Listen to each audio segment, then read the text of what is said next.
to stop it. She is failed, weak, and dangerously liberal.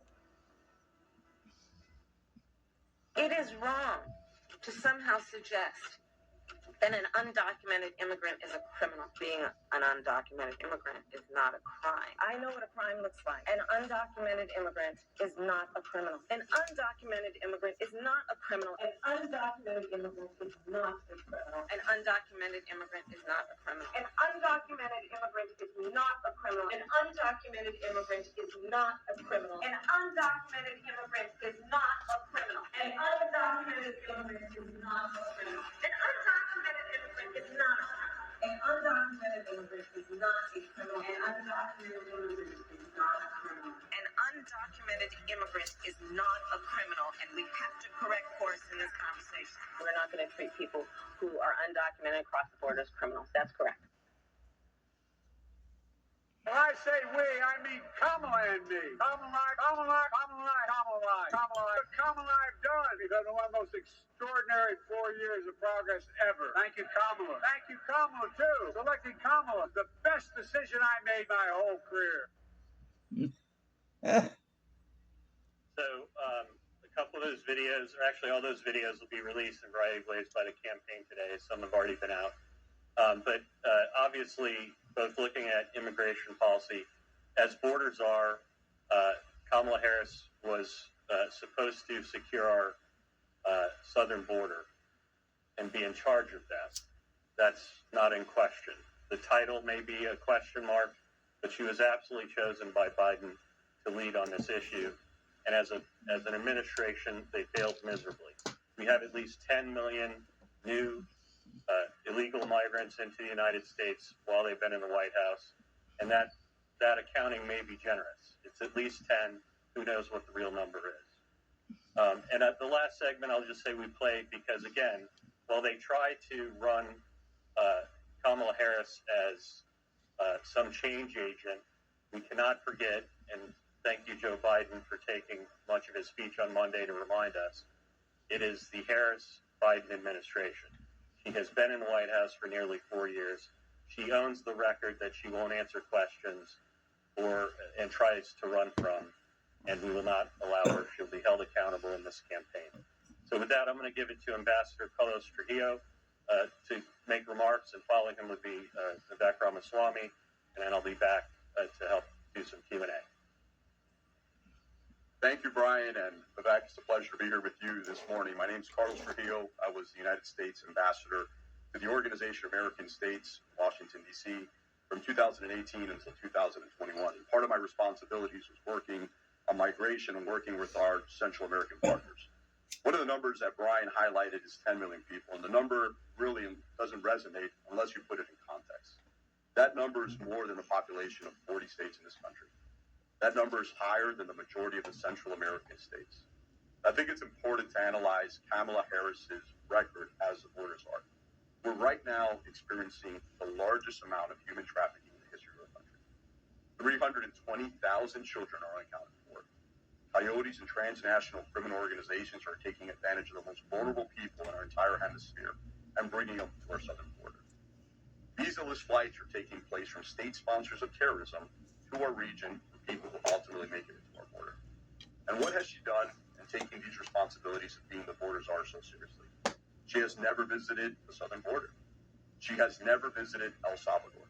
She has not visited Honduras in 2 years. And what is their legacy? What was the first thing they do? They tried to dismantle the entire Trump border policy, a policy that at the end of 2020 led to negative net migration. Under President Trump, at the end of his administration, we had negative net migration. More people were being forcibly removed in this country than coming in. What was Kamala Harris doing in 2019 when these policies were having raging success? Passing fake pieces of legislation, introducing pieces of legislation in the United States Senate to defund $220 million from Immigration Customs Enforcement for forceful removals of people who are in this country illegally and commit crimes, and trying to repatriate that money to NGOs for social workers. What did President Trump accomplish in his first 3.5 years before COVID came? Number one, he spent millions of dollars in building a southern wall. A wall that was fully allocated, the funds were fully allocated, and were completely eliminated by the Biden administration. Number two, he passed policies like Remain in Mexico and Third Country Safe Agreements. They were bilateral, multilateral policies with our partners in the region to curb illegal migration. The United States put their money where their mouth is. We provided resources, we provided human capital, we provided diplomatic capital in order to get these agreements passed. And I think more importantly, under the President Trump's legacy, was the Title 42 expulsions and the unequivocal support for our Customs and Border agents. Our Customs and Border agents are the backbone of our security apparatus. We stood with them. We supported them. President Trump advocated for giving them raises. This administration, as we've seen on multiple occasions, has villainized these people who do a very, very difficult job. So looking at the current state of immigration in our country, looking at what do these 10 million people, not all of them are bad, not all of them are criminals, not all of them are here to commit crimes. But when you talk to people in Venezuela, visit Venezuela, when you talk to people across the hemisphere, they'll tell you, our countries have never been so safe. And you ask yourself, how is that even possible? Because a lot of their criminals and a lot of their hospitals and a lot of their institutions have been dumped into our country. We look at the fentanyl that's coming across the southern border. We look at the tragedy that's happening in American communities. We look at the carnage of these children, of these women who are being trafficked. We look at the carnage of the American families who have to deal with a relative, with a loved one, with a father, with a son, with a wife, with a husband who's struggling with addiction. These are the consequences of their failed policy. And they're very, very real to Americans. They're very, very real in urban cities. Their sanctuary policies of the sanctuary for all, of free housing, free food, free health care. The United States is not a sanctuary for all. The United States is a sanctuary for Americans who come here to work for our country and to defend our Constitution. Thank you. Thank you. Good to see you all, and good to be back in Chicago. I came here about a little over a year ago when I visited the south side of Chicago. See several friends from that who we made are with us today, and they weren't supporting Republicans or Trump back then, but many of them are right now, and I'll tell you why.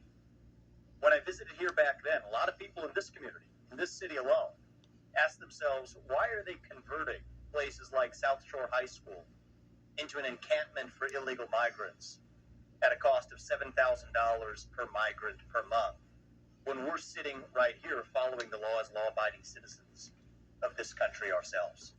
And I think that is the backdrop for this debate around the immigration policy and future border policies of the United States. It was interesting to come back to Chicago in the middle of this convention. And I'm glad, actually, I'm grateful that Democrats appear to now agree with Donald Trump's policy of building the wall. Only they cared as much about keeping illegals out of our country as they do keeping their own left-wing protesters out of their own convention. Our border crisis would actually be behind us. It's been an interesting convention this week. They adopted a 92-page policy platform that began, the very first thing in there, actually, just by show of hands, anybody read that document? A couple of you. You know what the first item in that was? You did read it. Thank you.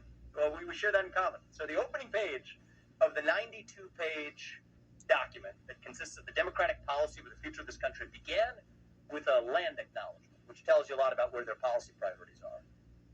I'd like to kick off today with a land acknowledgement of our own.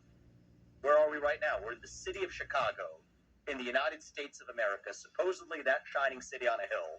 We're in this city. These are not my facts. These are based on public information of just reported crimes. This is a city with one murder every 14 hours, one rape every 4 hours, one shooting every 3 hours, and one stolen vehicle every 18 minutes. For those of you who drove, I hope you locked your cars. It is a city ravaged and devastated by the effects of not only rampant crime, but rampant crime worsened by the effects of illegal mass migration to this country. And it's against that backdrop that I'd like to deliver a message to Kamala Harris ahead of her speech tonight. From one kid of legal immigrants to this country to another, my message to her is, shame on you. Shame on you as somebody who should know better, as the kid of legal immigrants who came the right way, as countless others wait to do in this country, to say that you're supporting illegal mass migration into this country. That's wrong and devastating everything the United States of America was founded on, including the rule of law. Shame on Kamala Harris for being a vice president of the United States of America. I'll tell you what a true leader would do. A true leader would say that, you know what, I am responsible for the catastrophes at our southern border because I'm the vice president who you elected. Instead, she's too busy trying to give responsibility or claim that she was never given that responsibility in the first place. As a factual matter, she was. Call it a border czar, call it what you want. She was the person in charge of the southern border policies.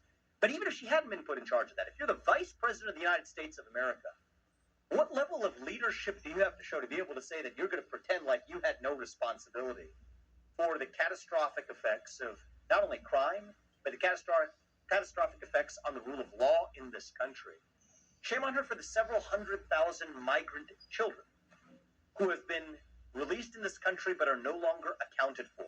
Recent reports coming out from the Department of Homeland Security Inspector General suggesting that number could be upwards of 30,000. Now they're revising it to suggest several 100,000 children.